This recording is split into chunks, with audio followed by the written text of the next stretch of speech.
talking about the mixed emoji beers, which are a fruited Berliner Weisse style beer. The more commonly known versions are actually fly under the name slushy. You could call it a slushy style, you could call it a smoothie style, but basically what you're talking about is a Berliner Weisse beer where traditionally you would add a syrup or some way of sweetening the beer, and in this case you sort of take that syrup and sweetness and flip it on its head, sort of make it the focus of the beer more so than the beer.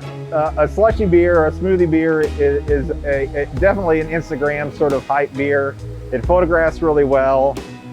There's a ton of color in the beer, and when you look at it, it looks like a glass of fruit juice pretty much. So when that particular style of beer came out, your more traditional breweries sort of shook their head at, what is this? That's not beer, it's fruit juice. And there was a lot of pushback about sort of that style of beer. Me being a beer geek, I just thought, if people like this, then, well, I want to see what it is and I want to try it. And I went and did that, had a very good experience with it, and brought some back to the brewery and sort of introduced it to the production side and said, hey, look, this is the style people are a little iffy on, but there's definitely something to it. The flavors are great, and there's a reason why people want these beers.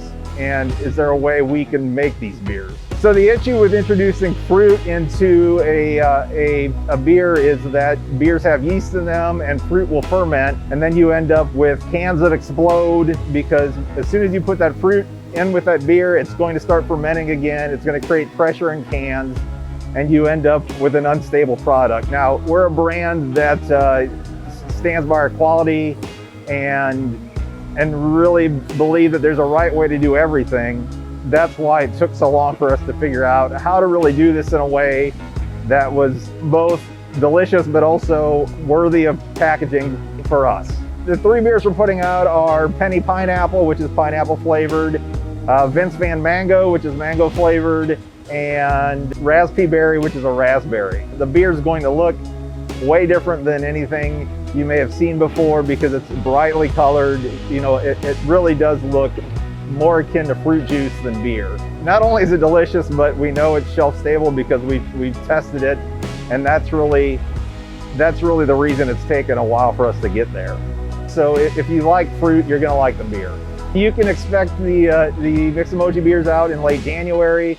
They are an extremely limited supply, at least to start, but they will be available at all the Sun King tasting rooms. It's going to be sold as individual cans. They're $6 a can. But like I said, limited availability, and we expect them to go really fast. If you're looking at something new and different from Sun King, this is definitely that. Come check it out.